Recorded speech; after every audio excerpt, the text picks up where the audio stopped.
আপনাদের জন্য ওয়েট করছিলাম, 10 মিনিট ওয়েট করলাম। এখন আমরা স্টার্ট করতে যাচ্ছি। বেসিক্যালি আমাদের কোর্সটা হচ্ছে learn PSP framework coordinator step by step, right? So আজকে দ্বিতীয় পর্যায়ে, যদিও ঈদের আগে দুইটা হয়তো ক্লাস হয়েছে, এটা আবারও ওভার রাইট হবে। হ্যাঁ, যে আজকে আমাদের সাথে নতুন 3জন জয়েন করেছে। হ্যাঁ, সাইদুস, আপনার নাম জুয়েল, পেছনে নাইদ সাহেব আছেন, আর আপনি মাহমুদুল হাসান সাহেব। সো আগের আমাদের 13 জন স্টুডেন্ট আছে যারা HTML CSSটা এখান থেকে শিখেছে। আজকে থেকে পিএসপির আলোচনাটা স্টার্ট হবে। যদিও পিএসপির উপরে বেসিক লেভেলে দুইটা ক্লাস আমরা নিয়েছি ঈদের আগে, আর আপনারা জয়েন করাতে আবারও ওইটাকে আমি ওভার রাইট করে নতুন করেই ক্লাসটা করাবো আর কি। ওই সময় ঈদের আগেও আকাশ সম্ভবত ছিল না, তাই না? আরও দু একজন ঈদের ছুটির কারণে মিস করেছে। সো এটাও একটা রিজন যে আমরা যেন সবাই প্রাথমিক বিষয়টা যেন মিস না করি। হ্যাঁ, এসি অন করতে পারেন। প্রাথমিক যে বিষয়টা সেটা অত্যন্ত ইম্পর্টেন্ট। পেছনে আপনার নাম জানে কি? প্রবালও ক্লাস করেছে, বাট বুঝতে একটু সমস্যা হয়েছে, তাই না? আচ্ছা, সো শাফিউর, সাব্বির, বদিউজ্জামান, সাথে আরেকজন আছে, তারাও 3জন মিস করেছে। ওরা কিন্তু নেই। হাবিব কিন্তু এবারও মিস করলো মোস্ট প্রবাবলি।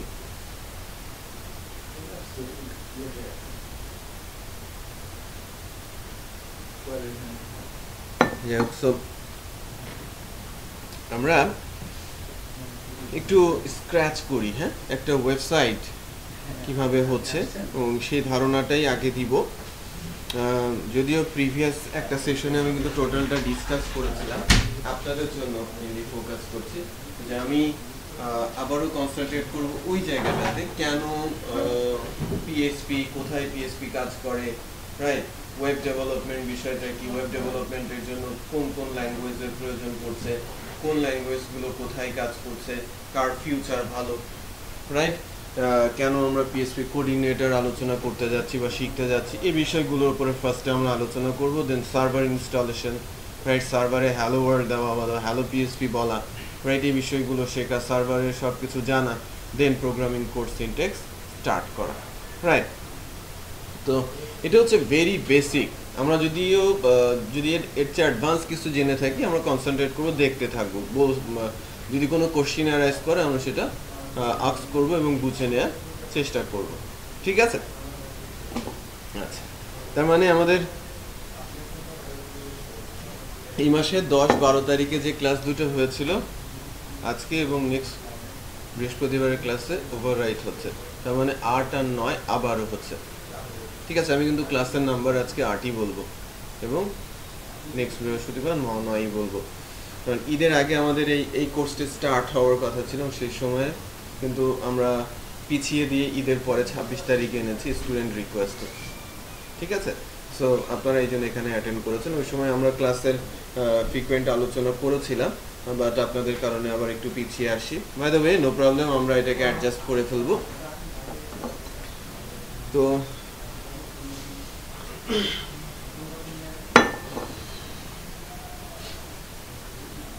আমি আবারও আছি। হাবিব পেন আছে? হাবিব কোথায়?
আচ্ছা, যেটা আমরা করি যে প্রতিদিনের ক্লাসে বোর্ডে যেটা আলোচনা হয় সেটা ভয়েসে, আর আমরা যখন মেশিনে কাজ করব সেটা স্ক্রিন ক্যাপচার হবে, হ্যাঁ, ভিডিও রেকর্ড হবে, প্রতিদিনের ক্লাস রেকর্ডগুলো আপনারা পেয়ে যাবেন। ওকে,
কোনো একটা ওয়েবসাইট আমি যদি যাই,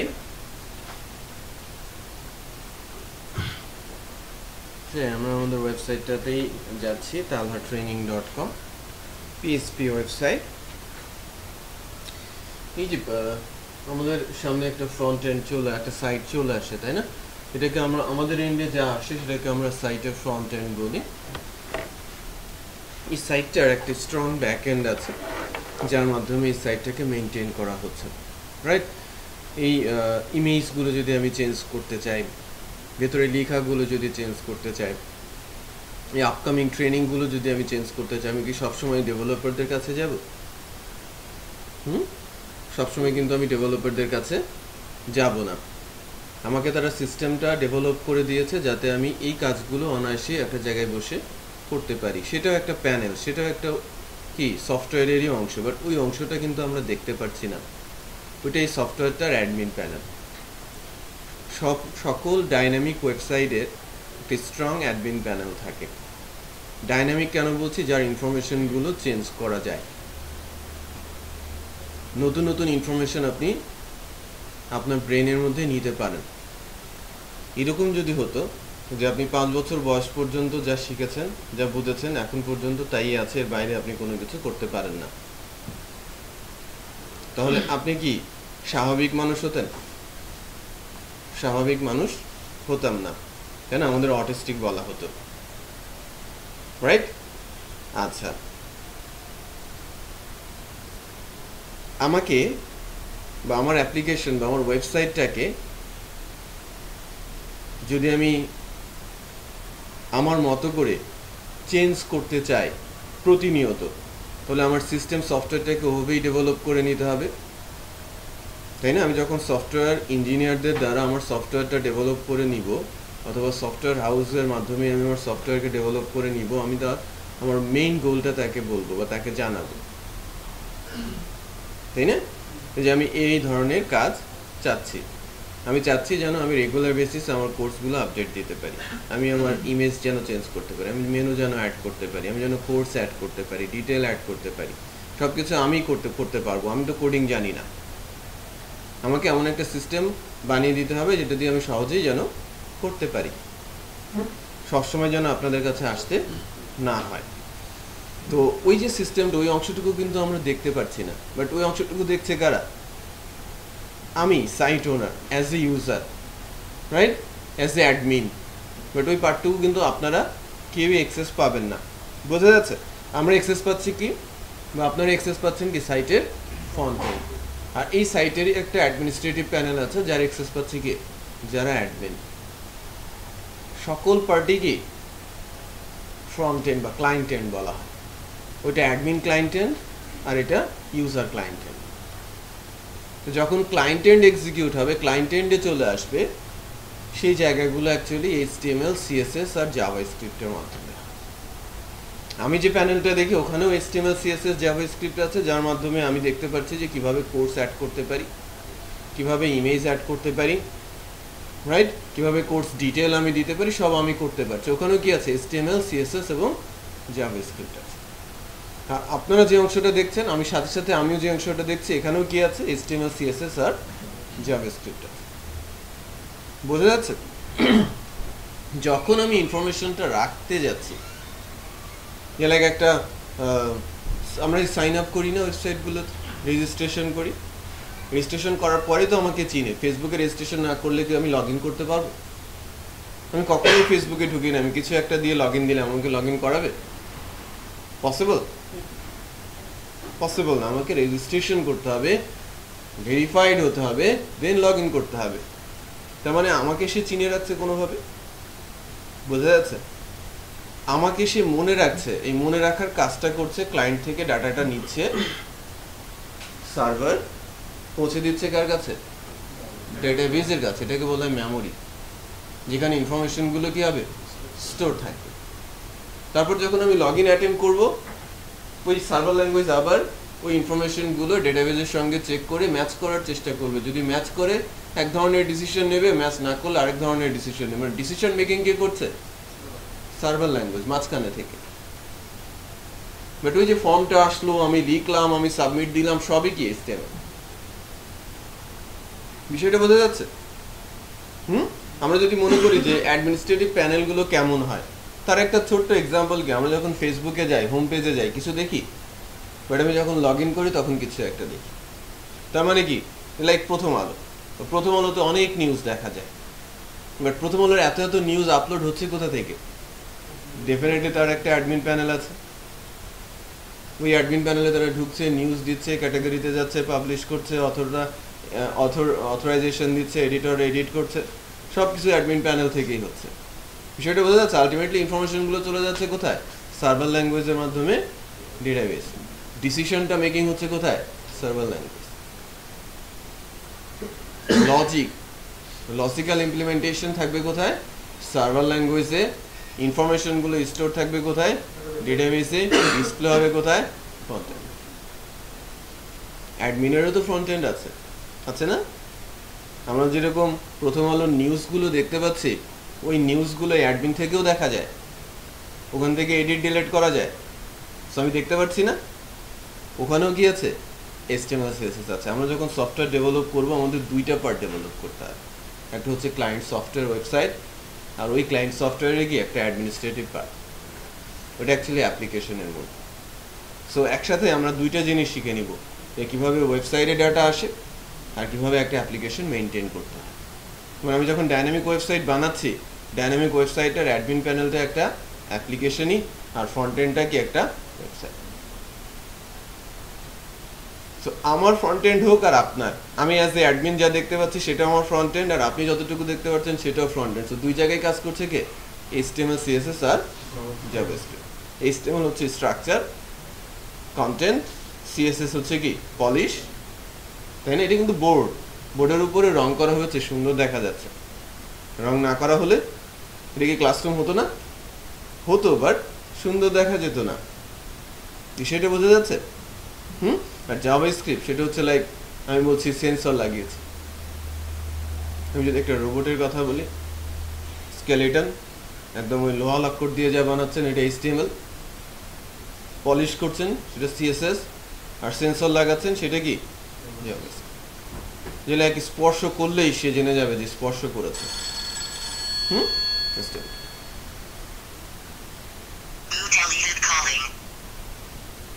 হ্যালো, হ্যাঁ হ্যাঁ বলো।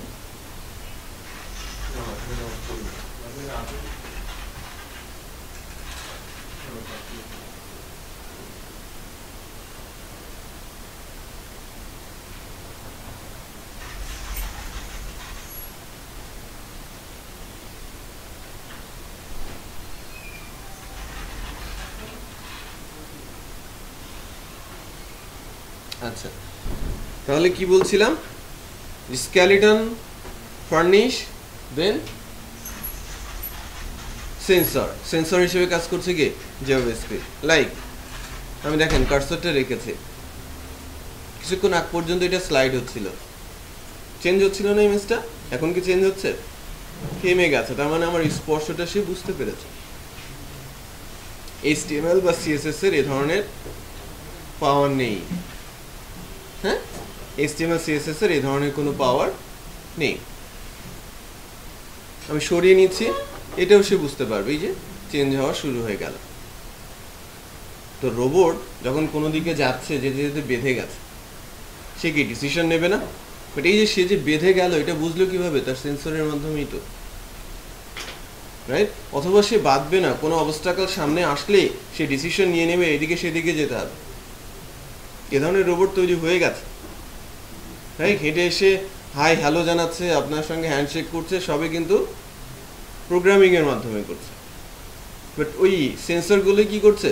তার চোখ, ব্রেন হিসেবে কাজ করছে, ডিসিশন মেক করছে কি ভেতরকার প্রোগ্রাম, রাইট?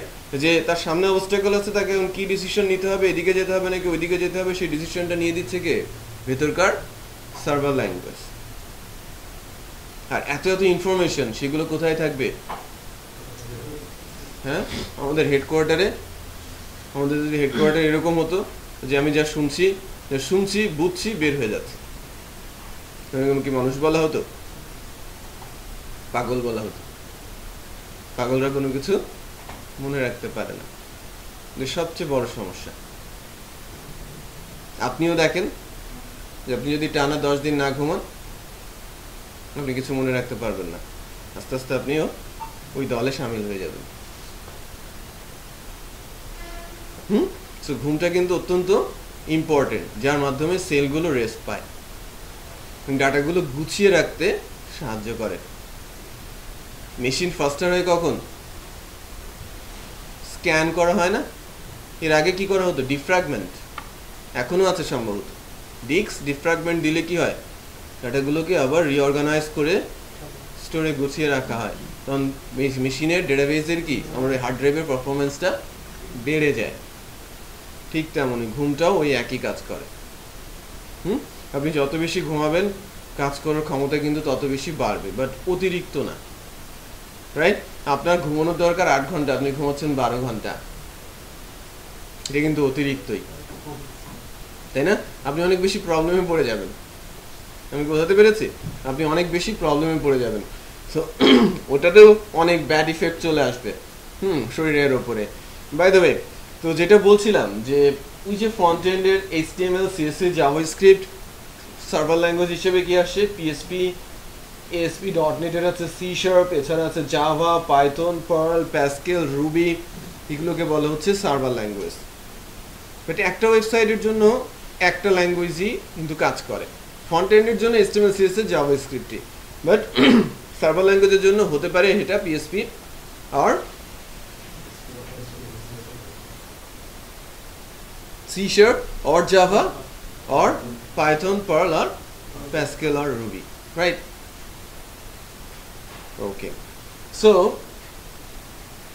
আমরা যখন কাজ করব PHP নিয়ে, সো আমরা PHP তেই বেশি ফোকাস করব। এটা নিয়ে একটা কথা বলবো যে কার অবস্থান কি, আর ইনফরমেশন গুলো ধরে রাখা। সিস্টেম যদি ইনফরমেশন না ধরে রাখতে পারে, তাহলে সেটাকে আমরা ডাইনামিক ওয়েবসাইট বলতে পারবো না, রাইট? যে লাইক প্রথম আলোতে ইনস্ট্যান্ট যেটা পোস্ট দেওয়া হলো, ওইটাই দেখা গেল ফার্স্ট টাইমের জন্য, আমি গেলাম, দেখা গেল, তারপরে মুছে গেল। আমি দিলাম একটা পোস্ট দিলাম, সেটা ওই সময় থাকলো, তারপরে আর থাকলো না। তাহলে কি ফেসবুক এই অবস্থায় আসতো? প্রথম আলো কি দেখা যেত? আমি কি নিউজ পড়তে পারতাম? কোথায় রাখবে, কি করবে? অ্যাকচুয়ালি কিছুই হতো না, রাইট? সো কোনো কিছু যদি স্টোর করা না যায়, সেটাকে আমরা ডাইনামিক বলবো না। বোঝা যাচ্ছে? সো ডাইনামিক হতে হলে ইনফরমেশন স্টোর হতে হবে এবং স্টোর ইনফরমেশনগুলো আমাদের পর্যন্ত পৌঁছতে হবে এবং অনেকদিন পর্যন্ত রয়ে যাবে। বোঝা যাচ্ছে? সো ডাটা বা ইনফরমেশনগুলো স্টোর করে রাখার জন্য আমাদের দরকার পড়ছে কি ডেটাবেস। সো পিএসপি কাজ করতে পারে মাইএসকিউএল, ওরাকল, পোস্টগ্রি আর এমএস এসকিউএল এর সাথে। এই তিনটা ল্যাঙ্গুয়েজের সাথে ডেটাবেসের সাথে সে কাজ করতে পারে। সো এই ডেটাবেস সার্ভারগুলোর মধ্যে সবচেয়ে বেশি ইউজ হয় মাইএসকিউএল, কারণ হচ্ছে এটা ভেরি লাইট ওয়েট এবং ভেরি ফাস্ট। লাইট ওয়েট এবং অনেক বেশি দ্রুত গতিতে কাজ করতে পারে। But Oracle, MS SQL better database server than MySQL. Better বলছি in sense of security, right? সিকিউরিটির জন্য ওরাকল এবং এমএস এসকিউএল এর পরে আসবে কে? মাইএসকিউএল। বাট ওয়েবের জন্য সবচেয়ে বেশি ইউজ হচ্ছে কি মাইএসকিউএল। একটা বা একমাত্র কারণ হচ্ছে সে অনেক বেশি দ্রুত গতিতে কাজ করতে পারে। এটা সবচেয়ে ইম্পর্টেন্ট। যে মনে করেন যে 130 কোটি ইউজার আছে ফেসবুকে, রাইট? 130 কোটি ইউজার আছে, আমি তার মধ্যে ধরে নিলাম 2/3 ফেক, 2/3 ফেক অ্যাকাউন্ট,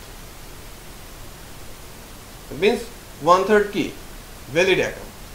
1/3 যদি আমি বলি, 1/3 হলে 40 crore আমি ধরতে পারি না? 40 crore তো আমি ধরতেই পারি।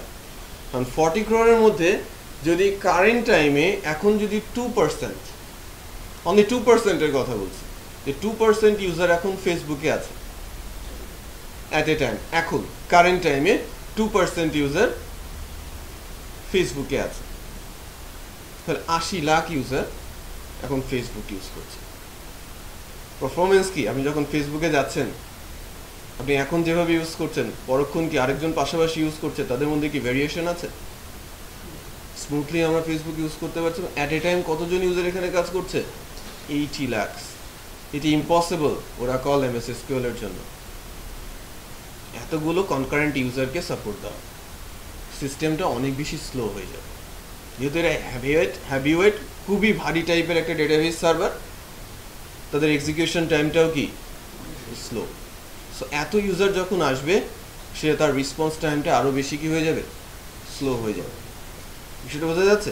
এই কারণে কি এখনও ফেসবুক ইউজ করছে কি মাইএসকিউএল, বাট মাইএসকিউএলকে তারা অনেক বেশি অ্যাডভান্স করে ফেলেছে। আমরা যে মাইএসকিউএলে আছি, তারা ওই মাইএসকিউএলের উপর আরও অনেক কিছু অ্যাড করছে। আদারওয়াইজ এত বড় ইনফরমেশন বা এত ইনফরমেশন তারা ম্যানেজ করতে পারত না। সেটা বোঝা যাচ্ছে। একটু চিন্তা করে দেখি তার কাছে কত ডাটা আছে, ফেসবুকের কাছে কত ডাটা আছে। যদি 40 কোটি ইউজার হয় ভ্যালিড, প্রত্যেকে যদি 1 GB ইউজ করে, আমি তো অনেক কম বলছি, এর চেয়ে অনেক বেশি ইউজ করে না, রাইট? আমার কয় বছর হয়েছে ফেসবুক ইউজ করছে? Like class 8 years or 9 years. 25 or 30 GB data রয়েছে ফেসবুকে আমার, বাট আমি হয়তো খুব কম ইনফরমেশনে কমই ফেসবুক ইউজ করি। বাট আমার ডাটা আছে কত? প্রায় 30 GB। সো আমি যদি অ্যাভারেজে ধরি 1 GB ডাটা, তাহলে 40 কোটিতে 40 কোটি ডাটা, 40 কোটি GB ডাটা আছে। এত ডাটা তারা কোথায় রাখছে? সেই ডাটাগুলোকেই কিন্তু প্রসেস করতে পারছে কে? মাইএসকিউএল। সো আমাদের মতো বা আমরা যে ধরনের অ্যাপ্লিকেশন বানাবো, সেখানে মাইএসকিউএল এর ইউজ নিয়ে কোনো কোশ্চিন থাকার কথা না। যেখানে ফেসবুকের মতো সিস্টেমের ডাটা সে সুন্দর করে ম্যানেজ করতে পারছে। এবং পিএসপি নিয়েও কোনো কোশ্চিন থাকার কথা না, যেখানে এত ইউজারকে সে ম্যানেজ করে সুন্দর একটা পারফরমেন্স দিচ্ছে, কারণ ফেসবুক পিএসপি দিয়েই তৈরি করে। যদিও ল্যাঙ্গুয়েজের দিক থেকে আমি বলবো জাভা বেস্ট, এরপরে আসবে সি শার্প, দেন পিএসপি। পিএসপির অরিজিন আছে পাইথন। পিএসপি তৈরি করেছে, পিএসপিকে তৈরি করেছে যে ল্যাঙ্গুয়েজ দিয়ে, সেটা হচ্ছে Python. Python himself a server language, right? Python দিয়ে সবচেয়ে পপুলার যে সাইটটা, সেটা তৈরি করা গুগল, পাইথন দিয়ে তৈরি করা। সেটা বোঝা যাচ্ছে। আস্তে আস্তে করে পাইথন উঠে আসছে, পাইথন নিজে সক্রিয় ল্যাঙ্গুয়েজ হিসেবে কাজ করা শুরু করেছে। এখন বলতে পারেন যে এই যে C sharp, C plus plus এর অরিজিন। সি প্লাস প্লাস কি অনেক জনপ্রিয়? না, বাট সি শার্প তৈরি করেছে কি, মানে total dot net platform C plus plus দিয়ে তৈরি করা। আমাদের operating system Windows C plus plus দিয়ে তৈরি করা। বিষয়টা বোঝা যাচ্ছে? বাট প্রোগ্রামিং ল্যাঙ্গুয়েজ হিসেবে যাদেরকে যে অরিজিন দিয়ে তৈরি করা হয়েছে তার চেয়ে পপুলার হয়ে গেছে। ডটনেট প্ল্যাটফর্মটাই কি সি প্লাস প্লাস দিয়ে করা, পিএসপি কি পাইথন দিয়ে করা, বাট পাইথন এখন আস্তে আস্তে করে মুভ করছে ওয়েবের দিকে। এবং সকেট বেস ল্যাঙ্গুয়েজ প্রোগ্রামিংয়ে, বিশেষ করে ক্লাউড প্রোগ্রামিংয়ের ক্ষেত্রে পাইথনের ইউজ হচ্ছে। সো পাইথন ফিউচার মার্কেট দখল করবে। পিএসপি আগামী 10 বছর যে অবস্থায় আছে তার অবস্থা ব্যত্যয় হতে বা নিচের দিকে আসতে বা 50%-এর নিচে আসতেও তার আরও 10 বছর লেগে যাবে ইউজের দিক থেকে। কারণ এখন কারেন্টলি পিএসপির ইউজ 82% টোটাল ওয়েবে। ঠিক আছে, সো নামাজের একটা ব্রেক রাখছি, আজান পড়ে গেছে। নামাজের সাইন করতে বলেছিলাম না 3 মিনিটে, শিটটা কোথায়? সবাই করছে? করুক করুক, সমস্যা নেই। আচ্ছা সবাই করেন সাইন, সবাই করেন।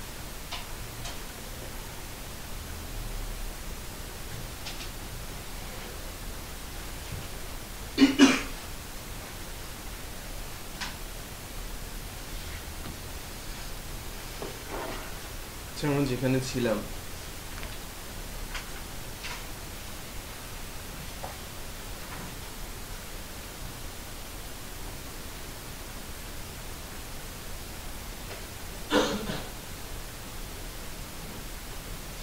আমি বলছিলাম যে আমরা ইউজ করবো কি পিএসপি, তাই না? কারণ হিসেবে বলছি যে পিএসপির ইউজ এখন সবচাইতে বেশি। 2 নম্বর হচ্ছে এটা open source, 3 light weight, very fast. Use হচ্ছে বেশি, তার মানে কাজ বেশি হচ্ছে, চাহিদাও বেশি থাকবে, তাই না? ডেভেলপারদের বা ইঞ্জিনিয়ারদের চাহিদাও এখানে বেশি। এখন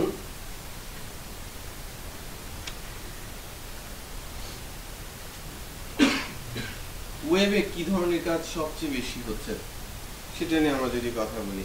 কেন পিএসপি এত বেশি ইউজ হচ্ছে, জাভা বা ডটনেট কেন এত বেশি ইউজ হচ্ছে না, যদিও এরা পিএসপির চাইতে বেটার ল্যাঙ্গুয়েজ।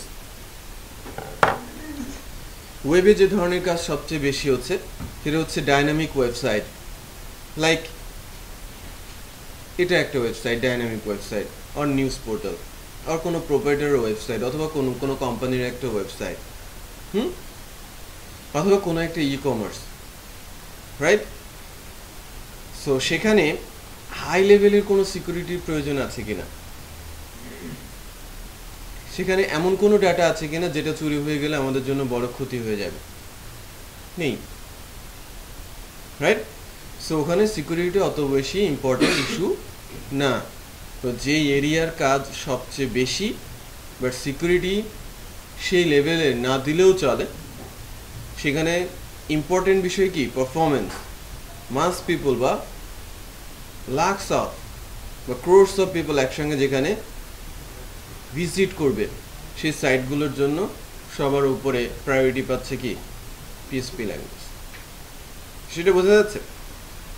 তো আমি যদি মনে করেন একটা প্রোপাইটারশিপ ওয়েবসাইট বানাবো, একটা প্রোপাইটার আছে, সে বিজনেস করে, ছোটোখাটো বিজনেস করে, তার একটা আইডেন্টিটির জন্য ওয়েবসাইট লাগবে।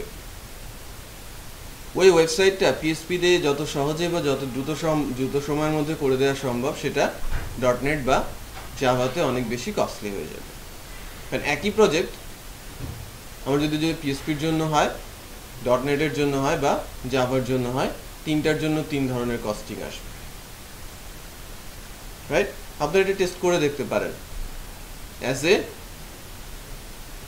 কোম্পানি আপনি যদি আপওয়ার্কে রেজিস্ট্রেশন করেন, ওখানে যদি আপনি কাজের বিড দেন, বলবেন এই কাজটাই আমি পিএসপি দিয়ে করব, এই কাজটাই আমি সি শার্প দিয়ে করবো, এই কাজটাই আমি জাভা দিয়ে করবো, 3টা আলাদা আলাদা জব আপনি ছেড়েছেন, ওখান থেকে রেসপন্স আপনি বুঝতে পারবেন।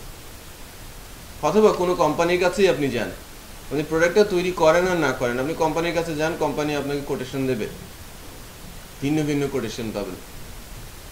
জাভাতে দামটা একটু বেশিই থাকবে, তারপর .NET, দেন কি PHP।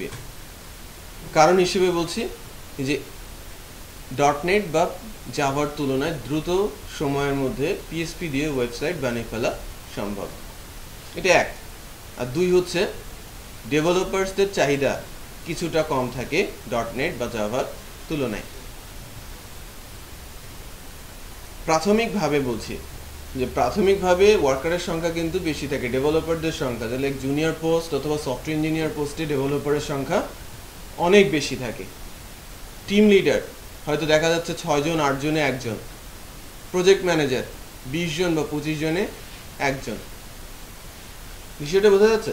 সো ওই লেভেলে যখন যাবে তখন আবার কিন্তু ডিমান্ডটা সবার কি সেম, তারা কিন্তু বসে আর কাজ করছে না, তারা তাদের এক্সপিরিয়েন্স শেয়ার করছে।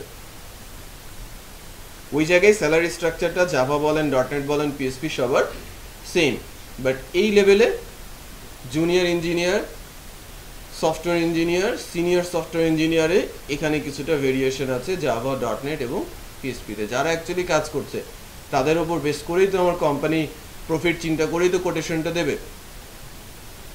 জাভা ডেভেলপারকে যদি বেশি পে করতে হবে, ডেফিনেটলি কস্টিংটা হাই হয়ে যাবে, বিষয়টা বোঝা যাচ্ছে। এবং জাভা দিয়ে নর্মালি যে ধরনের কাজ হয়, বিট ক্রিটিক্যাল টাইপ অ্যাপ্লিকেশন মোডে, যেখানে অনেক বেশি ক্যালকুলেশন ইনভলভ, লাইক কোনো একটা সিস্টেম, ERP সিস্টেম, কোনো এন্টারপ্রাইজের জন্য একটা ERP সিস্টেম ডেভেলপ করা হচ্ছে, কোনো সিকিউরিটির দরকার আছে, মাস পিপল সেটাকে ইউজ করবে না, টার্গেটেড অডিয়েন্স সেটা ইউজ করবে। ব্যাংকের জন্য ব্যাংকিং সফটওয়্যার ডেভেলপ করা হচ্ছে যেখানে ফান্ড ট্রান্সফার হবে, ওই জায়গাগুলোতে কাজ করছে কে? জাভা। যেখানে কাজগুলো ক্রিটিক্যাল, ল্যাঙ্গুয়েজটাও সিকিউর এবং স্ট্রিক্ট, যেখানে কাজ করছে কি টপ লেভেল ডেভেলপার্সরা, তাদের ডিমান্ডও কি বেশি, কোম্পানিতেও তাদের ডিমান্ড বেশি। বিষয়টা বোঝা যাচ্ছে? আচ্ছা, তো এখানে যে বিষয়টা ইম্পর্টেন্ট সেটা হচ্ছে যে হিউজ ম্যান পাওয়ারের প্রয়োজন পড়ছে বা পড়বে রিসেন্ট ফিউচারে, আমাদের প্রয়োজন পড়বে, লাইক আফটার 2-3 ইয়ার্স আমাদের মার্কেটে ডেভেলপারদের যে চাহিদাটা থাকবে সেটা হচ্ছে অ্যারাউন্ড 2 লাখ। আমরা যদি টার্গেট করি 2018, আফটার 3 ইয়ার্স আমরা যে পরিমাণ কাজ বাইরে থেকে পাই বা বাংলাদেশে যে পরিমাণ কাজ জেনারেট হবে, এই কাজগুলো সম্পন্ন করতে কমপক্ষে 2 লাখ ডেভেলপারের প্রয়োজন পড়বে আমাদের সফটওয়্যার মার্কেটে। বাট এখন ফ্রিল্যান্সার সহ ডেভেলপারের সংখ্যা 60 থেকে 70 হাজার, এখনো 1-1.5 লাখ কি ঘাটতি আছে। কিছু কিছু ফ্রিল্যান্সার তৈরি হচ্ছে যারা ফ্রন্ট এন্ড ডেভেলপমেন্ট করছে অথবা ডিজাইন করছে, তাদেরকে অথবা কি SEO অথবা কি ছোট ছোট কিছু ডাটা এন্ট্রি বা এগুলোর কাজ করছে, এদেরকে আমরা কাউন্টের মধ্যে রাখছি না। আছে ফ্রিল্যান্সার লাখস অফ, বাট তার ম্যাক্সিমামে কি করছে? ডাটা এন্ট্রি করছে, তারা ডেভেলপার না। সার্চ ইঞ্জিনে কাজ করছে, তারা ডেভেলপার না।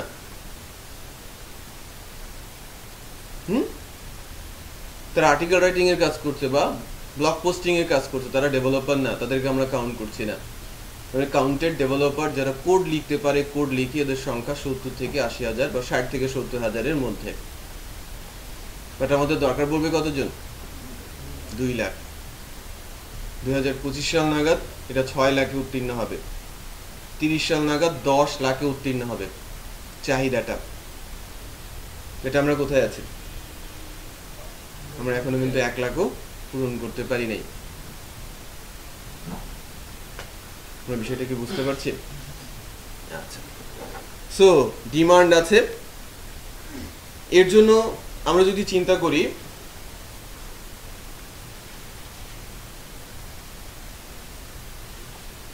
আমাদের পাবলিক প্রাইভেট সব মিলিয়ে আমাদের ট্র্যাকে CSE, CTE, আরো কিছু সাবজেক্ট আছে, CIS অথবা MIS, এরকম কিছু সাবজেক্ট আছে রিলেটেড। 5500 মতো গ্র্যাজুয়েট বের হয় অনার্স করা, যারা কম্পিউটার সায়েন্স বা রিলেটেড টাইপ অফ সাবজেক্টে পড়াশোনা করে। আমি এটা কেন উল্লেখ করছি, যে এই সংখ্যাটা প্রতি বছর যদি বলি 10 বছর পরে কত হবে? 55,000। পুরোটাই যদি চলে আসে মার্কেটে, আমার দরকার পড়বে কত? 10 বছর পর 15 থেকে 25, আমি বলেছি 6 লাখ। 6 লাখ লাগবে, আমার আছে কত? 50,000। 70,000-এর সাথে 50,000, 1,20,000। ঘাটতি থাকবে কত? 4 লাখ। 4,20,000-এর ঘাটতি থাকবে। তো এই ঘাটতিটা পূরণ করবে কারা? আমাদের এখন মার্কেটে যে অবস্থা, যে আমি 60 থেকে 70,000 বলছি, এর মধ্যে 30,000 বা 35,000 আছে যারা নন আইটি ট্র্যাক থেকে এসে ভিন্ন সাবজেক্টে পড়াশোনা করেছে, গ্রাজুয়েশন করেছে ভিন্ন সাবজেক্টে, বা কাজ করছে কি আইটি সফটওয়্যার ডেভেলপমেন্ট। তাদের জন্য জাভা বা .NET রিসিভ করে বা গ্র্যাব করে ভালো অবস্থায় যাওয়াটা কঠিন, বাট PHP এটা পসিবল, রাইট? কেউ একজন বাংলাতে পড়েছে, বা কেউ একজন হিস্ট্রিতে পড়েছে, অথবা জিওগ্রাফিতে পড়েছে, কেউ একজন CSE-তে পড়েছে, ডেফিনেটলি যে CSE-তে পড়েছে তার ডিমান্ড বেশি থাকবে। কেউ একজন জিওগ্রাফিতে পড়েছে, তার ডিমান্ড নর্মালি কি কম থাকবে, তাই না? কম্পেয়ার করলে ডিমান্ড বলতে বোঝাচ্ছি তার এক্সপেক্টেড স্যালারি। তারা যখন আসবে, ওই যে রিজনটা, ভ্যাকেন্সি আছে অনেক, প্রয়োজন পড়বে অনেক, তারা ঢুকে যাবে ওই জায়গাগুলোতে। বিষয়টা বোঝা যাচ্ছে? এরকম না যে যারা CSE-তে পড়াশোনা করছে তাদের PHP শিখলে মান-ইজ্জত সব চলে যাবে, এরকম বলছি না। কারণ তারা তো আলটিমেটলি লিড করবে। 10 জনে একজন টিম লিডার হয়, 25 জনে একজন প্রজেক্ট ম্যানেজার হয়। সো এই পোস্টগুলো কাদের জন্য? তাদের জন্য। তারা কাজ করাবে কাদের? যারা আসবে। বিষয়টা আমি বোঝাতে পারছি? সো এই যে জায়গাটা PHP-টা সারা ওয়ার্ল্ডেই অনেক বেশি জনপ্রিয়, এই একটাই কারণ, লাইট ওয়েট, ভেরি ফাস্ট, সাথে সাথে কি ইজি টু লার্ন। আমরা বেশি বেশি সংখ্যক ডেভেলপারও পাচ্ছি ওই এরিয়াতে, চাহিদাও ডেভেলপারের বেশি ওই এরিয়াতে। আপনি আপওয়ার্কে যান, ইলান্সে যান, ফ্রিল্যান্সে যান, সব জায়গাতে PHP বেস্ট কাজ। 100টা কাজের 80-90টা কাজে কি PHP best. Java, Ruby on Rails আর .NET প্ল্যাটফর্মে কাজের সংখ্যা খুবই কম। বিষয়টা বোঝা যাচ্ছে? একটু কম্পেয়ার করে দেখবেন, সাইটগুলোতে গিয়ে কম্পেয়ার করে দেখবেন নিজের স্যাটিসফ্যাকশনের জন্য। আচ্ছা, তো আমি কিন্তু আলোচনা করছি PHP কেন। আপনারা PHP শিখতে এসেছেন, আমরা যদি বেসটা না জানি, না বুঝি, আলটিমেটলি শুধু শিখে গেলে কিন্তু আপনি স্যাটিসফাইড হতে পারবেন না। আমার এর স্ট্রেংথটা জানতে হবে যে কেন, রাইট? কি কারণে আমি শিখছি এবং কোন দিকে আমরা যাচ্ছি অ্যাকচুয়ালি। আচ্ছা, এরপর আসি ডেটাবেস সার্ভারের ইউজের দিকটা। ডেটাবেস সার্ভারের দিক থেকে MySQL-টা সবচেয়ে বেশি ইউজ হয় এবং এর সংখ্যা 98 থেকে 99% ইউজ পার্সেন্টেজ। PHP MySQL ধরেই না হয় PHP-র সাথে MySQL-ই যাবে। PHP আর অন্য কোনো ডেটাবেস সার্ভারের সাথে কাজ করতে পারে না, অনেকেই মনে করে যে PHP অন্য কোনো ডেটাবেস সার্ভারের সাথে কাজ করতে পারে না, বাট PHP দিব্যি ওরাকল, পোস্টগ্রি, MS SQL এদের সবার সাথে কাজ করতে পারে। বাট PHP-র সাথে যখনই কোনো ওয়েবসাইট নিয়ে চিন্তা ভাবনা করা হয় তখনই PHP MySQL। ওয়েবের জন্য PHP-র সাথে MySQL তো আছেই, সাথে সাথে C#, .NET এর C# বা জাভা, রুবি অন রেলস সবাই কি ইউজ করে? MySQL ইউজ করে। তার মানে একেবারে মনোপলি অবস্থায় আছে ওয়েবে কে? MySQL। যেমন 96 থেকে সম্ভবত মোবাইল এসেছে না, সেকেন্ড কোন মোবাইল বাংলা লিংক সেকেন্ড না, কিন্তু 2004-এ ওই 8 বছর পুরোপুরি মনোপলিতে কে ছিল? গ্রামীণফোন। সিটিসেল ছিল ওই সময়টায়। সিডিসেল ছিল সিডিএমএ আর জিএসএম ছিল কি গ্রামীণ। সো পুরোপুরি মনোপলি বিজনেস করে কোনো এক সময় তারা 10 টাকা তারপরে 7 টাকাতেও মিনিটে টাকা কেটেছে। ওইটাকে বলা হয় পুরোপুরি মনোপলি অবস্থা। এই মনোপলি ওয়েবেও কাজ করছে কে? যদিও ওর চেয়ে বেটার অবস্থায় কি আছে ডেটাবেস হিসেবে ওরাকল এমএস এসকিউএল। বেটার বলবো কি সিকিউরিটির দিক থেকে, বেটার বলবো কি তার অবজেক্ট ওরিয়েন্টেড প্রসেসটাকে মাইএসকিউএল এর চাইতেও। বাট আমি বলছি ওই যে মাইএসকিউএল যদি ফেসবুক ইউজ করতে পারে আমরা কেন পারবো না? বিষয়টা বোঝা যাচ্ছে? তো তাকে আমি ছোট করছি না, তাকে আমি বড়ই করছি। এবং এটা খুব ছোট্ট একটা ডেটাবেস সার্ভার, লাইট ওয়েট এবং খুব দ্রুত গতিতে ডাটা রেসপন্স করতে পারে। বলবো ওরাকল এবং এমএস এসকিউএল এর তুলনায় 3 টাইম ফাস্টার। কোনো ডাটা দিতে যদি মাইএসকিউএল এর সময় লাগে 1 সেকেন্ড, ওরাকলের সময় লাগবে 3 সেকেন্ড। একটু চিন্তা করেন। আমি ফেসবুকের হোম পেজে আছি, কত কত ডাটা সে তুলে নিয়ে আসছে। এক একটা ডাটার জন্য যদি 1 সেকেন্ড করে লাগে, রাইট সাইডে সাজেশন, লেফট সাইডে গ্রুপ অ্যান্ড পেজেস, মাঝখানেরটাতে কি পোস্ট অ্যান্ড কমেন্টস আছে না? তার রাইট সাইডে কি আছে অ্যাড, আর আমি যদি চ্যাট করতে থাকি সেটাও। কত ডাটা আসে। তার জন্য যদি মাইএসকিউএল সময় নেয় 2 সেকেন্ড, ওরাকল সময় নেবে কত? 6 সেকেন্ড। বিষয়টা বোঝা যাচ্ছে? অনেক বেশি স্লো হয়ে যাবে না প্রসেসটা? এখনই অনেক বিরক্ত লাগে যে ফেসবুকের পেজ লোডই হয় না। হোম পেজ কি লোড হয়? যাদের ফেসবুকে ফ্রেন্ডের সংখ্যা হিউজ, তাদের পেজ তো লোডই হয় না, হ্যাং হয়ে যায়। হ্যাঁ, এমন তো আবার কি যেন করেছে, ফ্রেন্ডের লাইক দিলে সেটাতে চলে আসে। হ্যাঁ না, বাজে অবস্থা। আপনি আপনার ফ্রেন্ডরা কি করছে সেটা দেখতে পাচ্ছেন না, ফ্রেন্ডরা কি করছে সেটা দিয়েই ভর্তি হয়ে গেছে আপনার পেজটা। আপনি চিনতেই পারছেন না কাউকে। বিষয়টা বোঝা যাচ্ছে? সো ওই যে এত ডাটা যে তুলে নিয়ে আসছে, তারপরেও একটা কনসিডারেবল টাইমে, তাই না, আমি কনসিডার করতে পারছি এবং আমি সেটাকে খুব ভালো মতোই ইউজ করছি না? ভালো মতোই কিন্তু সাইটটাকে আমরা ইউজ করছি। এটা সম্ভব হচ্ছে কি ডাটা রেসপন্স দ্রুত হওয়ার কারণে, মাইএসকিউএল আছে বলে। ওরাকল এমএস এসকিউএল ওয়েবের জন্য ইউজ হয়, বাট কখন? যখন দেখা যায় যে অ্যাপ্লিকেশন তৈরি করা হচ্ছে পিএসপি দিয়ে অথবা কি .NET দিয়ে অথবা কি জাভা দিয়ে। যে অ্যাপ্লিকেশনটা ইউজ করছে ব্যাংক, হসপিটাল, সরকারি কোনো একটা প্রতিষ্ঠান, লাইক বিটিআরসি, বিজেএমইএ, বিকেএমইএ, ওদের যে সফটওয়্যার সিস্টেমগুলো আছে, রাইট, সবই ইউজ হচ্ছে অ্যাপ্লিকেশন। লাইক আমি প্রাইম ব্যাংকে আমার অ্যাকাউন্ট আছে, আমি আই ব্যাংকিং নিয়ে নিলাম, আমি বাসে বসে ফান্ড ট্রান্সফার করতে পারি।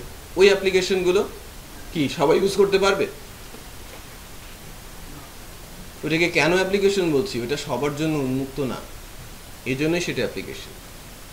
আলটিমেটলি ওখানে ইউজ হচ্ছে কি HTML, CSS, JavaScript, PHP or Java or C sharp, আর সাথে কি কোনো একটা database server like MySQL.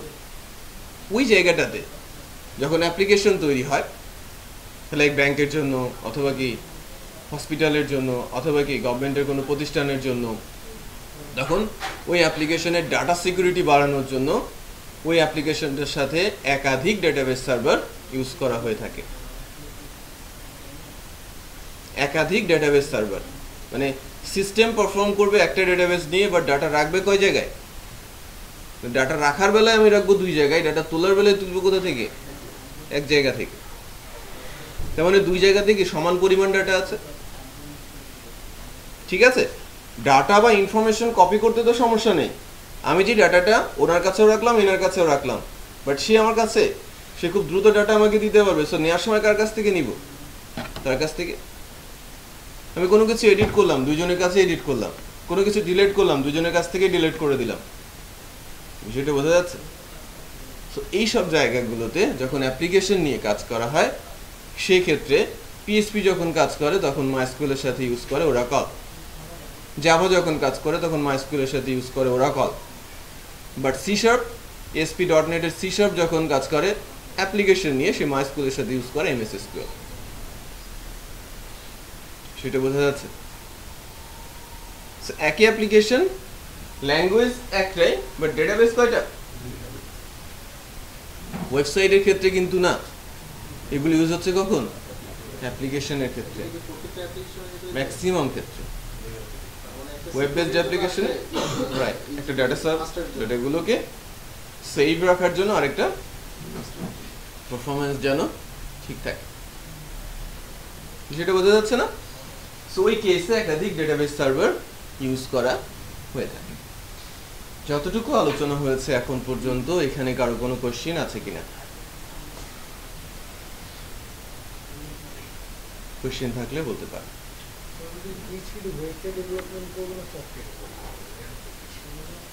Actually দুইটা কাজই হবে। আমরা যখন কোনো একটা ই-কমার্স বানাবো, দেখবেন যেন ওয়েবসাইটটা, ফ্রন্ট এন্ডটা ওয়েবসাইট আর অ্যাডমিন প্যানেলটা অ্যাপ্লিকেশনের মতো মনে হচ্ছে। দুইটা ফ্লেভারই পাবেন। ওয়েবসাইটের কনসেপ্টও ডেভেলপ করবে, অ্যাপ্লিকেশনের কনসেপ্টও ডেভেলপ করবে। অ্যাডমিন প্যানেলটা কি আমার জন্য, অন্য কারোর জন্য না, সো আমার মতো করে আমি তৈরি করছি। সেটার ইউজার কি? সাইটের ওনার। আর সাইট যখন দেওয়া হচ্ছে তখন এটা সবার জন্য উন্মুক্ত। আচ্ছা, আর কোনো কোশ্চেন আছে?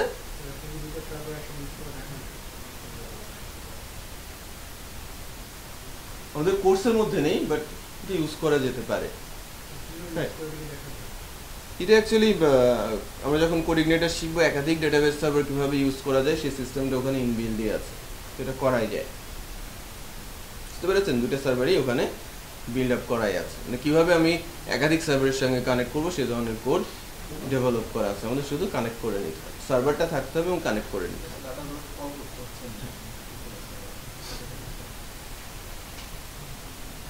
আর কেউ? শাফি, কোশ্চেন নেই আপনার? কোশ্চেন নেই। প্রবাল, বোঝা যাচ্ছে?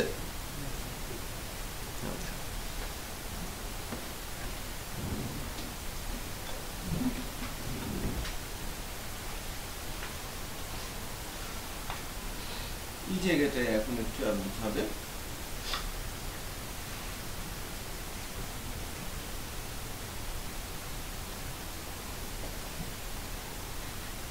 ওয়েব সার্ভার, এই যে সার্ভার ল্যাঙ্গুয়েজ গুলো বলছি, ম্যাক্সিমাম কেসে এই তিনটাকেই ধরা হয়। আমি যদি পার্সেন্টেজ বলি, এটা 82%, এটা 15 থেকে 18%-এর মধ্যে, এটা 2 থেকে 2.5%-এর মধ্যে উঠানামা করে। এটা একটা স্ট্যাটিস্টিক্স, এটা ওয়েব থেকে নেওয়া একটা স্ট্যাটিস্টিক্স, কিন্তু কোর ইনফরমেশন। সো 100% কারেক্ট সেটাও কিন্তু বলছি না, বাট কিছুটা এদিক সেদিক হতে পারে। C# 15 থেকে 18% ক্ষেত্রে ইউজ হচ্ছে ওয়েবে, 80 থেকে 82% PHP এবং 2 থেকে 2.5% জাভা। মোস্টলি জাভা যে 2 থেকে 2.5% ইউজ হচ্ছে, ম্যাক্সিমামই কি অ্যাপ্লিকেশন। ম্যাক্সিমাম বলতে কি, যে লাইক জাভা দিয়ে যদি 100টা সাইট বানানো হয়, তার মধ্যে হয়তো 95টা বা 98টাই কি অ্যাপ্লিকেশন, আর 2টা কি ওয়েবসাইট। সেটা বোঝা যাচ্ছে? .NET এর ক্ষেত্রে যদি 100টা ওয়েবসাইট বানানো হয়, এর ক্ষেত্রেও তাই 80 থেকে 90% অ্যাপ্লিকেশন, বাকি 10 to 15% কি ওয়েবসাইট। আর PHP-র ক্ষেত্রে বিষয়টা উল্টো, যদি PHP দিয়ে 100টা ওয়েবসাইট বানানো হয়, তার মধ্যে হয়তো 90 থেকে 95টাই কি ওয়েবসাইট, আর বাকি 5-7% কি অ্যাপ্লিকেশন। মানে PHP দিয়ে অ্যাপ্লিকেশন মানে তুলনামূলক হারে কম হয়। ইউজ যেখানে অনেক বেশি, বাট PHP-র অ্যাপ্লিকেশন ইউজ কিন্তু কম। মূল কারণ হচ্ছে জাভা হচ্ছে সবচেয়ে বেশি সিকিউর, কারণ অ্যাপ্লিকেশনের ক্ষেত্রে ফাস্টার এই কনসেপ্টটা বাদ দেওয়া হয়, দ্রুত ডাটা আসতে হবে। কারণ এখানে দ্রুত ডাটা আসা বা পারফরমেন্স, লাক্স অফ ডাটা নিয়ে, লাক্স অফ ইউজার অ্যাকাউন্ট নিয়ে কাজ করতে হবে, সেটা কিন্তু নেই। টার্গেটেড অডিয়েন্স 100, 200, 500, 1000, 10,000, বোঝা যাচ্ছে? হিউজ ডাটা নিয়ে তাকে কাজ করতে হচ্ছে, ডাটা সিকিউরিটি দিতে হচ্ছে। সো এর জন্য বেস কি জাভা, এটা structured language. Okay, secure most powerful language, mother of language বলতে পারি। ঠিক আছে, এরপর আছে সি শার্প, জাভার পরে যে ল্যাঙ্গুয়েজটা সবচেয়ে বেশি সিকিউর সেটা .NET এর C++। এরপরে আসে কি ওই প্ল্যাটফর্মেরই সি শার্প, তারপর আমি বলবো PHP। তো সিকিউরিটির দিক থেকে জাভা 1, ASP.NET 2, PHP। তো অ্যাপ্লিকেশন কম হওয়ার পেছনে কারণ একটা, PHP দিয়ে সিকিউরিটি জাভা বা .NET এর তুলনায় কম, তার কম্পিটিটরের তুলনায় কম, তার কম্পিটিটররা ওই জায়গাগুলোতে অন করছে। ওয়েব অ্যাপ্লিকেশন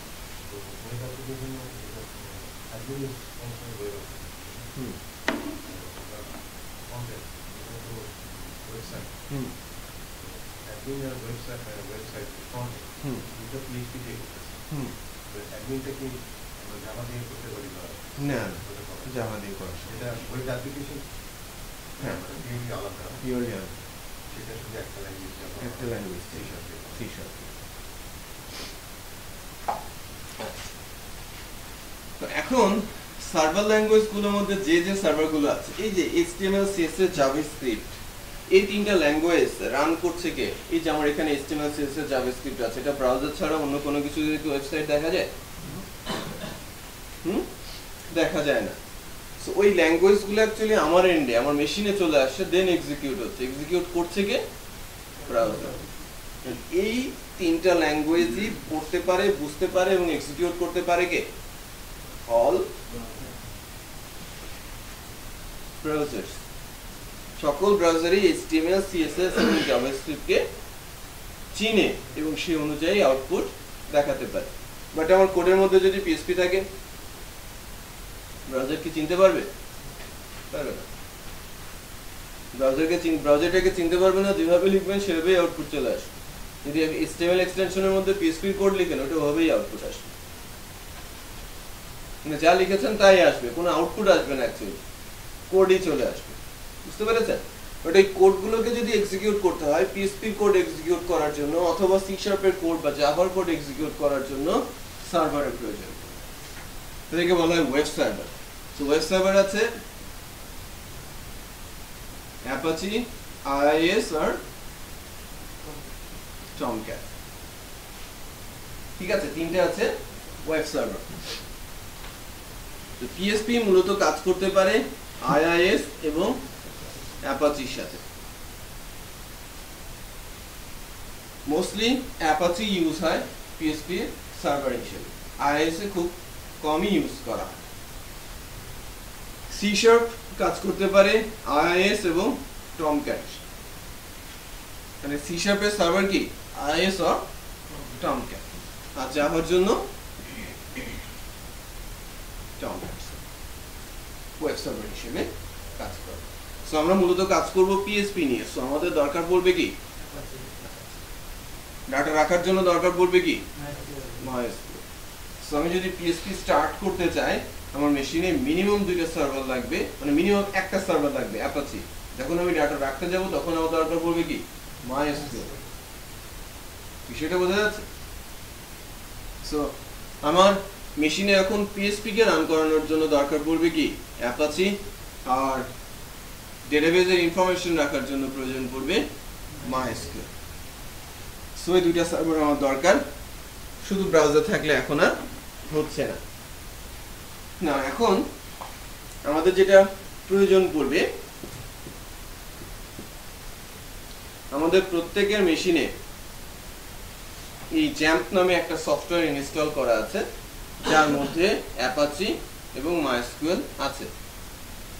কিভাবে ইনস্টল করতে হয় আমি আমার ল্যাপটপে ইনস্টল করব, রেকর্ড থাকবে, আপনারা বাসার মেশিনগুলোতে গিয়ে ইনস্টল করবেন। এখানে ইনস্টল করলে ওভাররাইট হয়ে ক্ল্যাশ করতে পারে, আমাদের ক্লাস বিঘ্নিত হতে পারে, অন্যান্য কোর্সও এখানে কনফ্লিক্ট হতে পারে। সো আমরা যেটা করব, আমি ইনস্টল কিভাবে করতে হয় সেটা আমি দেখাবো। সফটওয়্যারটা দিয়ে দিব, বাসার মেশিনে গিয়ে আপনারা সুন্দর করে সেটা ইনস্টল করে নেবেন। বাট কেউ যখন এখানে পার্সোনাল ল্যাপটপ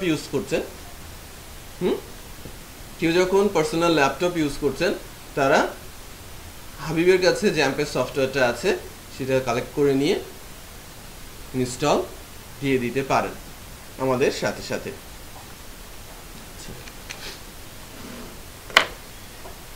আর কারো যদি পার্সোনাল ল্যাপটপ থাকে তারা এটা ক্যারি করতে পারে, কারণ এখন থেকে পিএসপির আলোচনা শুরু হচ্ছে, প্রজেক্ট আলোচনা শুরু হবে। সেটা যদি ইনবিল্ড কাজ করেন তাহলে আপনারাই উপকৃত হবে। বাসায় গিয়ে ওখান থেকে আপনারা প্র্যাকটিস করতে পারবেন। ঠিক আছে হাবিব? আচ্ছা, এখন আমরা দেখব যে কিভাবে জ্যাম্প ইনস্টল করতে হয়। জ্যাম্পটা দিয়ে দেবেন, এই প্রবাল আছে, সাফি আছে,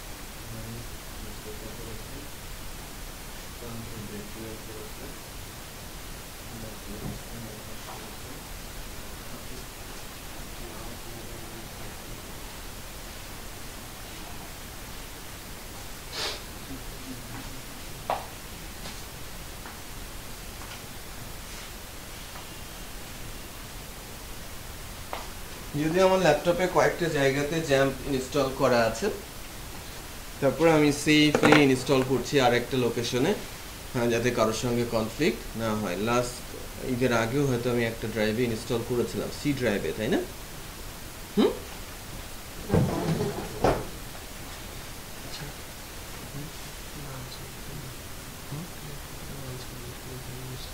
XAMPP install BSP variable operator. ঠিক আছে, না কেউ যদি ইউজ করতে চায় করতে পারে।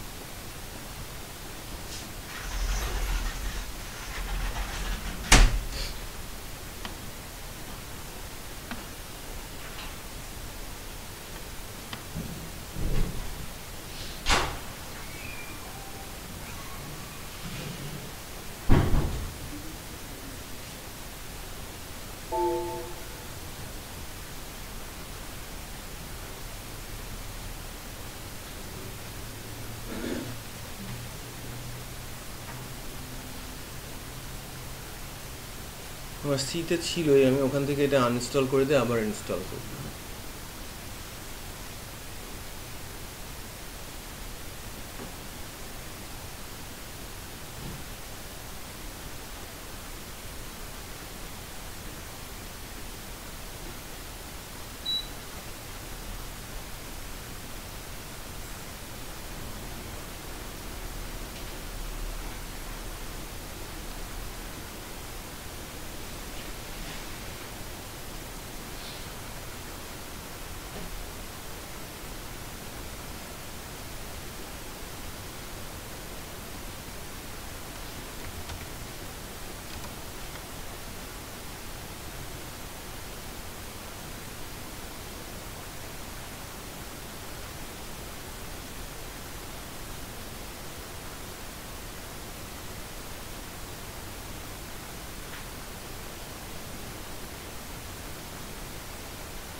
যে সফটওয়্যারটা আছে এটা একটা অ্যাপ্লিকেশন সফটওয়্যার,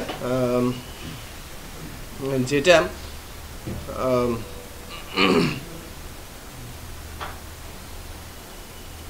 একসঙ্গে সবগুলো সার্ভারকে ইন্টিগ্রেট করে একটা ইনস্টলার বানিয়ে দিয়েছে। এখানে মূলত 5টা সার্ভার আছে।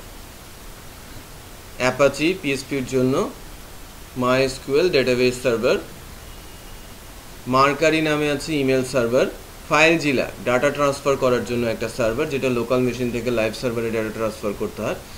আর 5 নম্বরটা হচ্ছে টমক্যাট।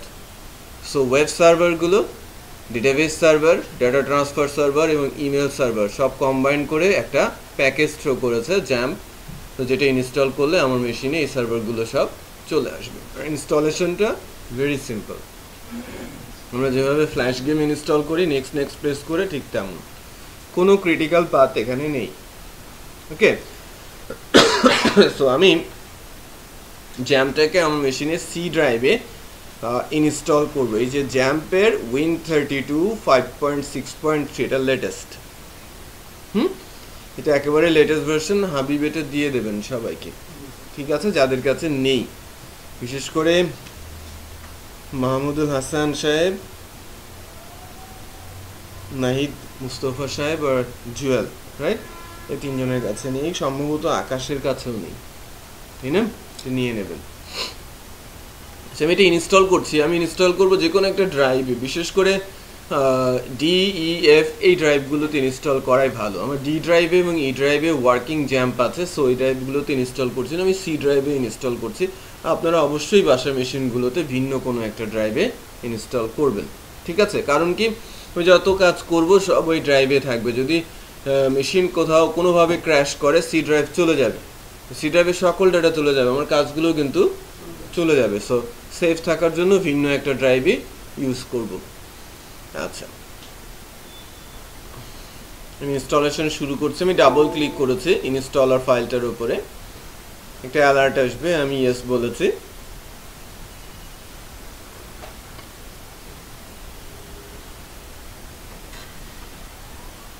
এবারে ইয়েস বলবো, লোড করবে। প্রতিবার আমি কিন্তু এগ্রি করছি তার সাথে, ইয়েস বলছি, নেক্সট প্রেস করছি। কি কি থাকবে সেখানে সবই বলা আছে। নেক্সট। এই যে এখান থেকে আপনি চেঞ্জ করতে পারেন, তাই না? CDEF আপনি যখন যেটা দেবেন, আপনি এখান থেকে লাইক ডি ড্রাইভ দিয়ে দিলেন। আমি সিতে ইনস্টল করবো, সো সি রাখছি। যদি ডিতে ইনস্টল করতে চাইতাম, ওখানে ডি লিখতাম। আমার ডিতে এবং ইতে জ্যাম্প আছে, সো সেই ড্রাইভগুলোতে ইনস্টল না করে আমি সিতেই করছি। এবং আপনাদের ক্লাসগুলো সি ড্রাইভে জ্যাম্পের মধ্যেই করাবো। আপনাদের কাজগুলো সব সি ড্রাইভেই থাকবে। আর সি ড্রাইভে কেন করছি? প্রতিদিনের ক্লাসগুলো আমার আপনাদের কাছে ব্যাকআপ থাকছে না, প্রতিদিনের কাজগুলো কিন্তু আমি দিয়ে দেবো, সো ব্যাকআপ থাকবে। আমার সি ড্রাইভ ক্র্যাশ করলে কিন্তু উইন্ডোজ ক্র্যাশ করলে আবার সেটা ব্যাক পাওয়া সম্ভব। রাখা, হ্যাঁ, যাবে যে কোনো লোকেশনে আপনি রাখতে পারেন। আপনি কোনো একটা ড্রাইভে ফোল্ডার করে তার মধ্যে আপনি জ্যাম্প ইনস্টল দেবেন, বাট ওটা বিট স্লো হবে, পারফরমেন্স ডিক্রিজ করবে, ঠিক আছে? নেক্সট। এবার আমাকে ইনস্টল দিয়ে দিতে বলছে। সে ইন্টারনেটে একটা ওয়েবসাইটে চলে গেছে, বাট আমি ইনস্টল শুরু করছি এখন।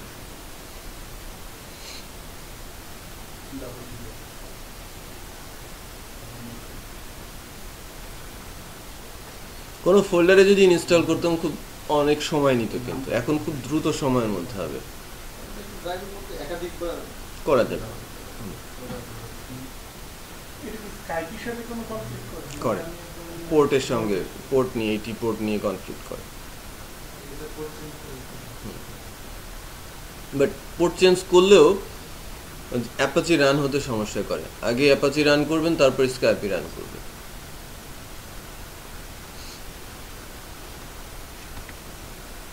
বাট আগে যদি স্কাইপি রান করা থাকে, অ্যাপাচিটা রান হবে না। ওকে,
আচ্ছা, ইনস্টলেশন কমপ্লিট। আমি ফিনিশ বাটন প্রেস করছি।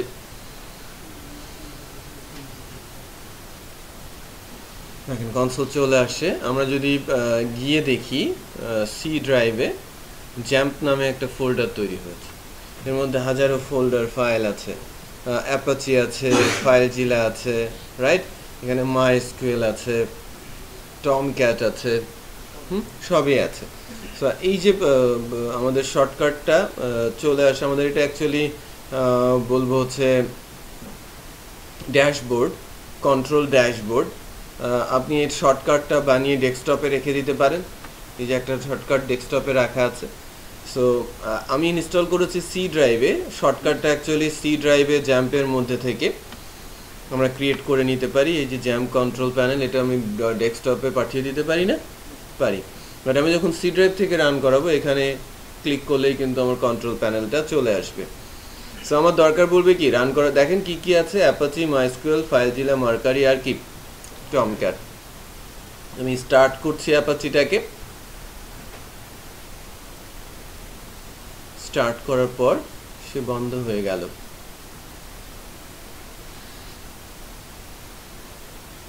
আমার কি স্কাইপি আছে? স্কাইপি রান করা নেই তো।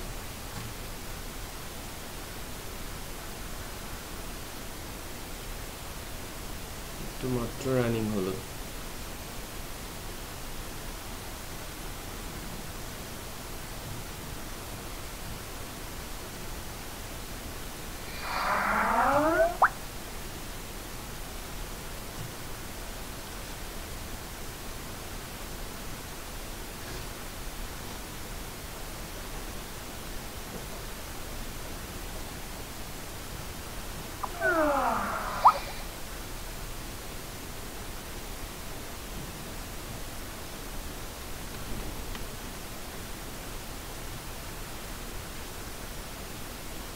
কুইক যদি করে দেই,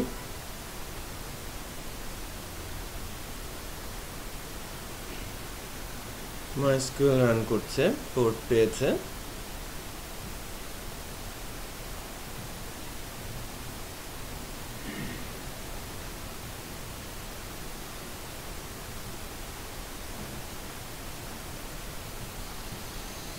ওর সঙ্গে কনফ্লিক্ট করছে।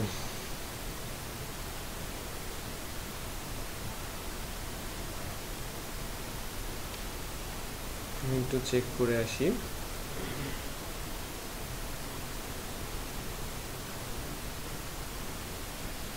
ডি ড্রাইভে আমার একটা জ্যাম্প আছে।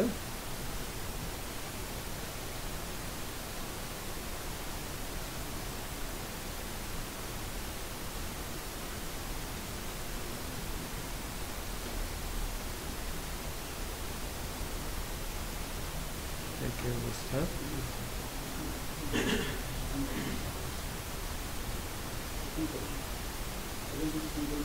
ই ড্রাইভে জ্যাম্প আছে।